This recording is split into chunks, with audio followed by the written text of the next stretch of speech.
The topics and opinions expressed in the following show are solely those of the hosts and their guests, and are not those of Pesmo Radio, its employees or affiliates. We make no recommendations or endorsements of any radio show programs or products mentioned on air, on our website, social media accounts, and marketing materials. No liability, explicit or implied, shall be extended to Pesmo Radio, its employees or affiliates. Any questions or comments should be directed to those show hosts. Thank you for choosing Pesmo Radio. Are you a songwriter? Are you looking to turn your songwriting passion into a full-time gig? Whether you are just at the start of your songwriting journey or a seasoned industry professional, this show is made for you. Welcome to the Songwriter Show, bringing together songwriting news, interviews, and community. Now, welcome your host, Sarantos. Thank you for tuning in and welcome back to the Songwriter Show. I'm your host, Sarantos. I'm a solo music artist who's been writing lyrics for as long as I can remember. Words are very important to me, and that's why I'm thrilled to host this show for you every Tuesday evening. I believe that every song is a story. The Songwriter Show is broadcast live on #1 ranked Pesmo Radio and has listeners in all 26 countries in the world and every state in the U.S. The station is licensed with ASCAP, BMI, CSAC, and Sound Exchange, and has partnerships throughout the music industry, including iHeartRadio and exposure to over 300 million listeners. Tonight's guest is HeIsTheArtist. He's an American Christian singer-songwriter from Central Islip, New York. Formerly a secular neo-soul singer, signed to Bentley Records under his biological name, Leemann Bassey. HeIsTheArtist discovered that his true calling was with the Lord after hearing an inspiring sermon by T.D. Jakes online one day. That day, he was inspired to teach the world about the Lord like T.D. Jakes did with his sermon, but through music. His single, Boom Remastered, hit #1 on the Christian gospel charts in South Africa. His new EP, Adam and Eve, drops on August 28th. And now, welcome this week's special guest. Welcome to the show. He's the artist. How are you? I'm good. Thank you for having me on the show. I really appreciate it. Thank you so much. You're very welcome. Tell us a little bit about this transformation you had. Can you be a little more specific with what happened exactly? Yes. I actually started out in secular music. My debut single name was Honey, and that was a very sexualized song. I didn't really I liked the vibe that I had going with it. It was a neo-soul, smooth jazz song, but I just didn't like the message that it was portraying to the public. So I went through 3 years of soul searching, and one day I just wrote a song called Boom. I prayed about it. I had a big Christian upbringing. Sure. Throughout my childhood years, and I just reverted back to that and prayer, and I prayed about it, and I came up with the song Boom, which was a religious song, and the lyrics, Jesus Christ is all you need, is really what I wanted to show the public currently, and it really resonates with me, resonates with my soul, and I just want to bring positivity back to the world. Yeah, I think that's great. I think positivity is definitely something that is probably lacking a little bit more than most of us want at this time. Absolutely. Yeah, and I totally respect that. I think sometimes there's a stereotype that Christian artists are all positive, but I don't think that's necessarily true. I think sometimes show both sides of the world. What do you think about that? Absolutely. And my upcoming album, Adam and Eve, shows both sides of the world. And it's very much about beware, about the snakes in your life. You definitely have to be aware of that, and who will mislead you and bring you away from what you really want in life and what you really need in life. Yeah. Tell us a little bit about your instrumentation. Do you play an instrument, or is the voice your instrument? The voice is my instrument. I did study music theory in high school. It definitely gave me a very big foundation in knowing how rhythmically how notes should fall in a song and of that nature. So I definitely feel like that was a big foundation for me. Even though I didn't actually play an instrument, I did play the trumpet. I wasn't very good at it. But music theory actually definitely in high school definitely taught me about rhythmically what I should be doing. Yeah. How has the coronavirus affected you in terms of live performance and maybe a message that you're putting out? Definitely, it has. I find a greater need to put up positive music now, especially because a lot of people are having doubts about the current situation. Unemployment is at its highest right now. It has been in a very long time, and I just want people to get back to praying and to get back to believing that God is here and God will help you out through whatever situation that you're going through. Yeah, I totally agree. Tell us a little bit about your songs. Do they always include lyrics? Do you sometimes do instrumentals? I definitely, with the Boom the Explosion song, which was the hip-hop version of, well, I would say jazz pop. It's not actually hip. I don't rap or anything. It's a jazz pop version. I did include an instrument, so just for people just to vibe with and just to listen to. Sure. I think that's important, especially in the hip hop culture. A lot of times it gets so negative, and that definitely is a big part of what I'm doing. Why I put up those instrumentals so people can just listen to it without the lyrics. Yeah. Okay. How do you handle the songwriting process? Do you do everything yourself? Do you collaborate? Do you start with lyrics, music? How does that work for you? I definitely go outside and I just look at nature and all the beautiful things outside. I'm just getting inspired by real life, seeing the people outside, and just continuously learning about different people and different things. It's how I get inspired. Not just one thing. I think the Bible is very.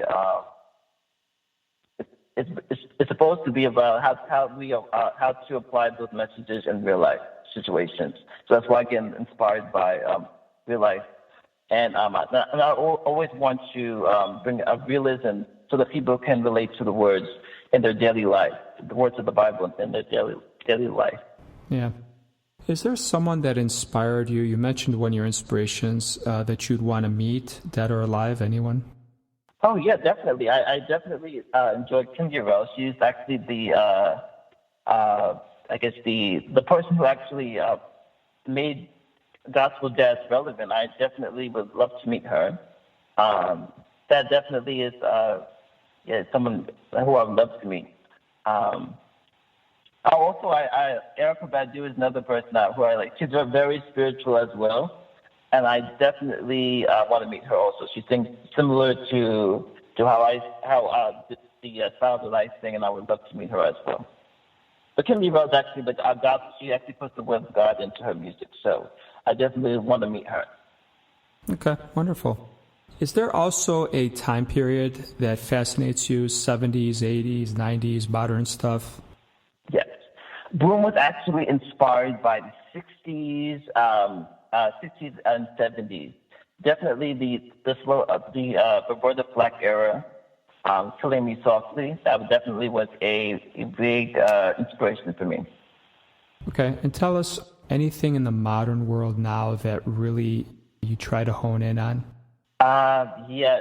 It's just what's going on in the world right now. A lot of tragic things going on in the world, bombing, wars, and things of that nature. And I just want to bring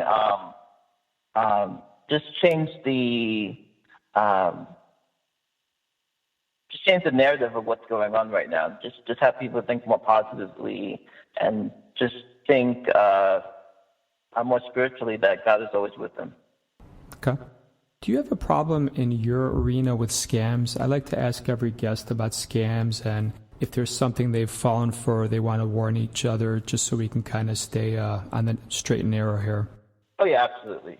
There's a lot of fake like labels and things of that nature that they reach out to people that claim that they're Def Jam and they're not really Def Jam. Or there's a lot of scams like that you'll get emails just from being a part of things in the music industry. They'll get your email. sometimes, and then there could be somebody working around, something that you're working with. It could be like an event, and then somehow they get your email, and now you're part of this list of people that they try and send emails to, and they say that they're gonna review your music for like $500, $1,000, or some crazy amount, and they have like this they try and they copy and paste this at the end of emails. It's like a confidentiality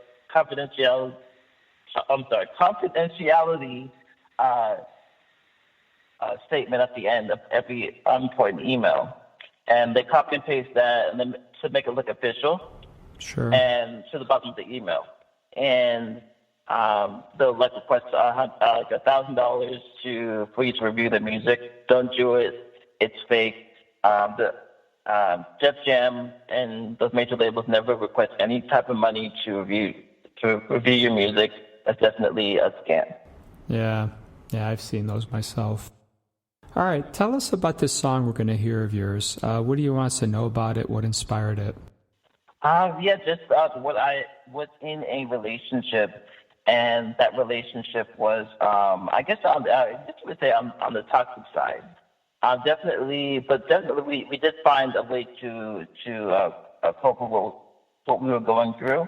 It definitely ended up into a very loving relationship. I wouldn't say that the person was really for me, but they would definitely have the word of God in them. They played the drums in the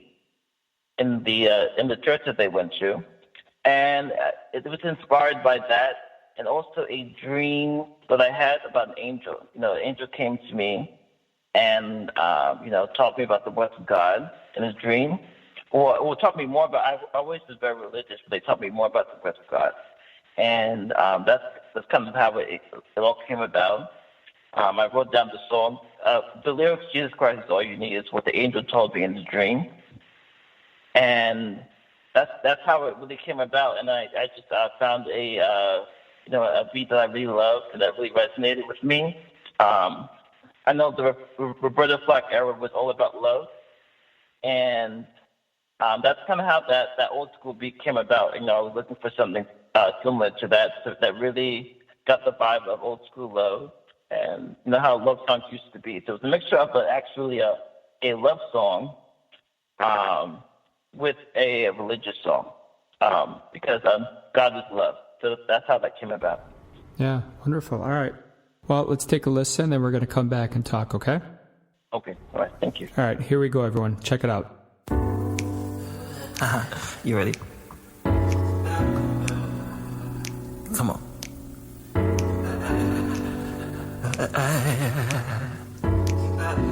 Yeah. High fashion, like a G-Wagon or the Rover. I put some ice cause you got a cold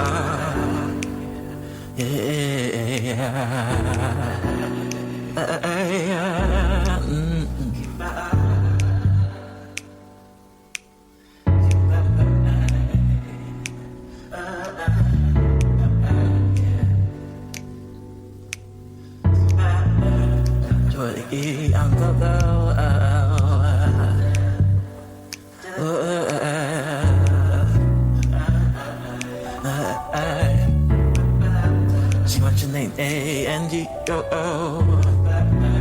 I'm only doing cash. I don't need promo. I pull up the high rise. I'm in love for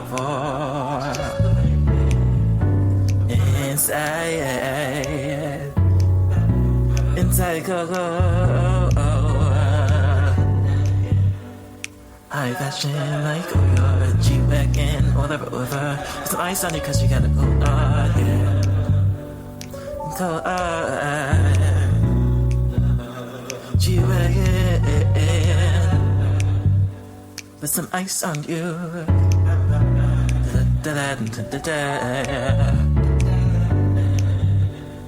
High fashion.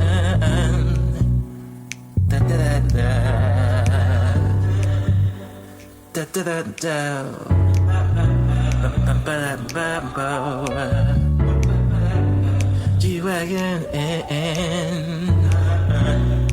eyes.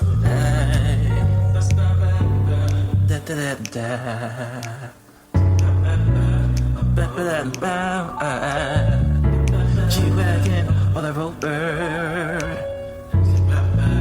I put some ice on you. Cause you got a cold heart, yeah.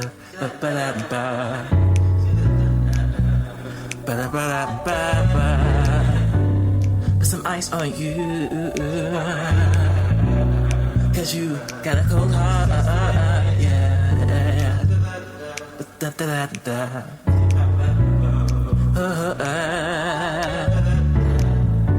Cause I love you. Well, that was definitely inspirational, and thank you so much for sharing that with us tonight. Oh, thank you for having. Thank you so much for having me on the show. You're welcome. The one question that I've done a few songs that are kind of Christian songs too, and the one thing I always think about, I'm going to ask you, do you think people have a harder time taking you seriously as a musician when you're putting out Christian music, or do you not find that? Actually, for me, I do a mixture of, especially on this next album, Adam and Eve, I mix popular music songs with Christian songs. So it's not just one thing. So it's not just like I'm trying to, put the Bible down their throats. What I want the biblical messages to be as relatable as possible. So on my upcoming album, I mix popular music songs with my original Christian songs. So it's not just like I'm just person with the Bible up there just trying to put Jesus Christ down their throat. I want it to be relatable to them. Yeah, that's smart, I think, to do. Yeah, absolutely. Especially because Christian artists have a reputation of trying to force the Bible onto people, and I don't want to be that type of person. I want it to be relatable. I want them to actually want to worship God instead of it feeling like they're being forced to do it. Yeah, and I think your message will be better received when you're not. I see sometimes people try to shove messages or things down people's throats, and I think that's always the wrong way to do it. I think the way you're doing it, where you just put the message out there, is the right way to do it. It'll be received if they want to receive it, and maybe if they don't now, maybe in a year or a month they'll want to receive it then. Absolutely. It's all in God's timing. So whenever they're ready, that's the right time. Yeah. Do you have any surprising hobbies or things that we wouldn't necessarily think of when we think about you? Oh, yeah, I love to play tennis. I played tennis in high school. I actually won a few awards, for competing in tennis. So I love that sport, definitely. Good for you. When I was in high school, I played tennis for a year, and I could not break like the top 10 on our high school team, so I quit after that. Oh. But I tried. Yeah. Oh, it definitely is it definitely is a difficult sport, but I just loved it when I was a kid. So. Yeah. That's great. Do you feel like you have a spirit animal you want to share with us? Well, my birthday is August 8th, so I definitely feel like the lion is Leah the lion is my spirit animal. That is definitely an animal. I think lions are very courageous. They're very loyal, and that definitely is my spirit animal when I think of one. Okay, great. Are there any things that you want to share with us that you don't like to do? I don't like to do. I don't really like to swim, to be honest. I don't like to swim. Okay. Was there just from a kid, you just were scared of it, or what? Yeah, I felt like I was always. My mother took me to swimming lessons when I was a kid, and I still couldn't swim after that because I was afraid. I was so afraid of drowning. Yeah. And Yeah, I understand. I was the same way as a kid. I was scared of swimming and tried lessons, and finally I got over it. But I was petrified when I was really younger. That's for sure. Yeah. What were you like in high school? Oh, what was I like in high school? Yeah. Oh, yeah, I was definitely, I was definitely very quiet actually in high school. Didn't really, I mean, I was in the school choir and everything, but I was, I was just definitely very quiet to myself. I was not until I got out of high school that I really became more extroverted and definitely and pursuing things and just becoming, an artist and a singer on stage with people in front of me. So, but in high school, I definitely was on a transition of becoming a more extroverted person. Okay. Anything funny happened to you recently in the last few months that you want to share with us? Anything? Oh, in the last few months, I would have to think about. Being that the coronavirus actually happened, I haven't really been out that much in the past few months. So I would just say I definitely forgot my a mask a few times. I had to run back inside since some sort of turned me away. So I had to run back inside and get my mask. Yeah. Yeah, that's happened to me a couple of times. I start going somewhere and I realize they're not going to let me in, so I go back to the car and grab it. Yeah. Yeah. Tell us your contact information. Where can people buy your music, stream it, get in touch with you? Give us your info. They can follow me on social media at on Instagram at @LoveTheArtist and on Twitter at HeIsTheArtist. And they can buy my music on iTunes, Spotify, Amazon, Google Play, at any major digital music outlet that's out there. Just type in my artist name, HeIsTheArtist. It's wonderful. Well, I want to thank you so much for being on the show tonight, and I'd love to have you on again anytime, especially if you got new music or something else you want to talk about. And thank you so much for having me. You're welcome. And to any other listeners out there who may be artists, if you wish to be on the Songwriter Show, I invite you to just reach out to me. I want to thank all the fans for listening tonight, and I hope everyone's unique story gets heard around the world. My name is Sarantos. Please join me every Tuesday night to hear other amazing artists share their fascinating behind-the-scenes stories right here at the Songwriter Show. And tonight, I'm going to leave you with one of my instrumentals called A Little Spanish Flavor. This is a nylon string Latin instrumental featuring acoustic guitar in A minor in the style of Paco de Lucia and Torrentino. Brazil and Argentina wait for you. I love you all. Thank you for listening and have a great night.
Thank you for listening to The Songwriter Show.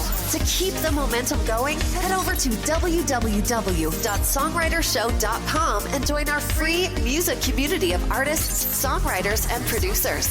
That's www.songwritershow.com. Thank you for choosing Pesmo Radio.